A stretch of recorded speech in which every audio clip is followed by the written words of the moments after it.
Hi. Maharaja ഗംഭീര cinema, അടിപൊളി cinema എന്ന് പറഞ്ഞു കഴിഞ്ഞാൽ എല്ലാരും പോയി കാണേണ്ട സിനിമ,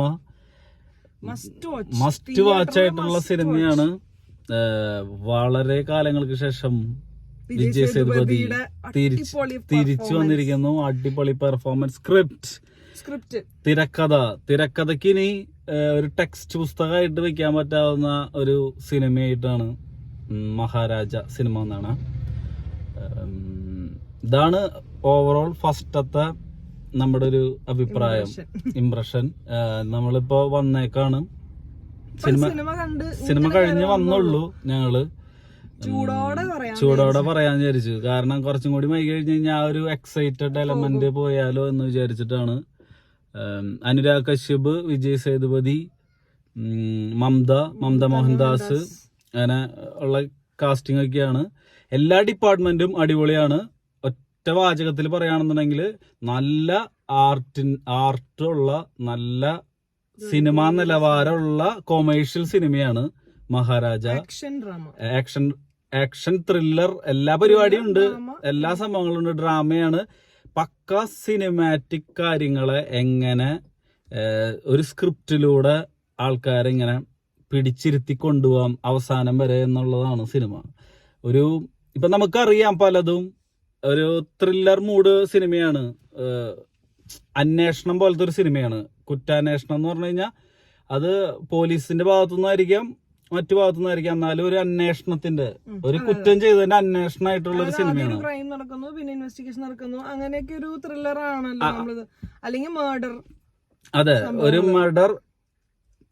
അതിനുശേഷം അന്വേഷണമായിട്ട് അതിന്റെ പിന്നാലെ പോകുന്ന തരത്തിലുള്ള സിനിമകളിൽ നിന്ന് മാറി ഇപ്പൊ നമുക്ക് അറിയാമെന്നുണ്ടെങ്കിൽ പോലും നമ്മളെ ആ സ്ക്രിപ്റ്റിന്റെ ഒരു ഫുൾ പാക്കിംഗ് കൊണ്ട് നമ്മൾ ഒരിക്കലും ആ ഒരു നമുക്കറിയാവുന്ന ഒരു ട്വിസ്റ്റാണല്ലോ വന്നേന്നുള്ളതൊന്നുമല്ല സിനിമ. അതല്ല സിനിമ, ഒരു സിനിമാറ്റിക് സിനിമ എങ്ങനെ ഉണ്ടാക്കാം എന്നുള്ളതിന്റെ എനിക്ക് തോന്നിയൊരു ബ്യൂട്ടി എന്ന് പറഞ്ഞാൽ നമ്മൾ ഏതൊരു ത്രില്ലർ ആണെങ്കിലും നമുക്ക് ഉള്ളിൽ തോന്നും ഇതിങ്ങനെ ആയിരിക്കും. പക്ഷെ ഇത് ഒരു പോയിന്റ് ഓഫ് ടൈം കഴിയുമ്പോൾ നമ്മുടെ അത് കട്ടാവും, ആ ലോജിക്കൽ കട്ടാവും.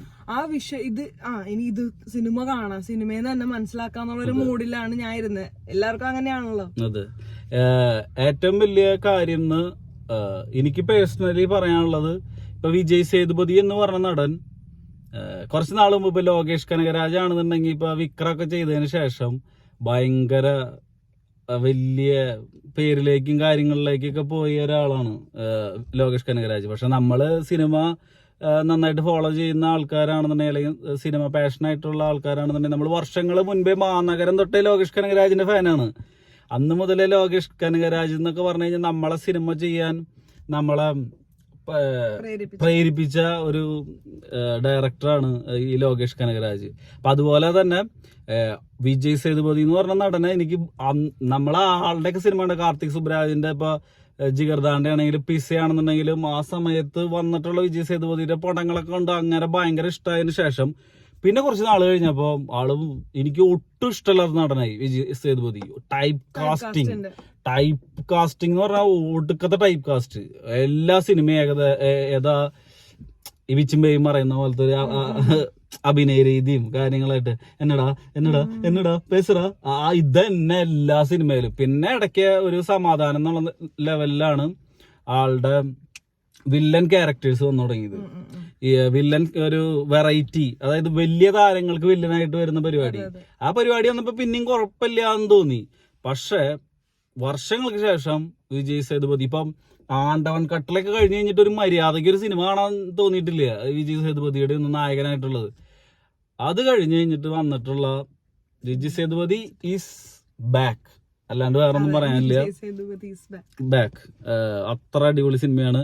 കൂടുതലായിട്ട് പറഞ്ഞിട്ട് വെറുപ്പിക്കുന്നില്ല. അതിനു മുമ്പ് നമുക്ക് റൈറ്ററിന്റെ ഡയറക്ടറിന്റെ പേര് പറയണം. നിതിലൻ സ്വാമിനാഥൻ ഗംഭീര ഡയറക്ടറാണ്, ഒരു അടിപൊളി ഡയറക്ടറാണ്. ഒരു സ്ക്രിപ്റ്റിനെ കഥയെ എങ്ങനെ സിനിമയാക്കാം, അതായത് ഒരു കഥയെ വളരെ ബ്രില്യന്റ് ആയിട്ടുള്ള ഒരു നല്ലൊരു തിരക്കഥയാക്കിയതിനു ശേഷം ആ തിരക്കഥനെ എങ്ങനെ അടിപൊളിയായിട്ട് ഡയറക്ട് ചെയ്ത് വെച്ചിട്ടുള്ള ഒരു സിനിമയാണ്. ചില സീനുകളിലൊക്കെ മാസായിട്ടുള്ള ചില സീനുകളുണ്ട്.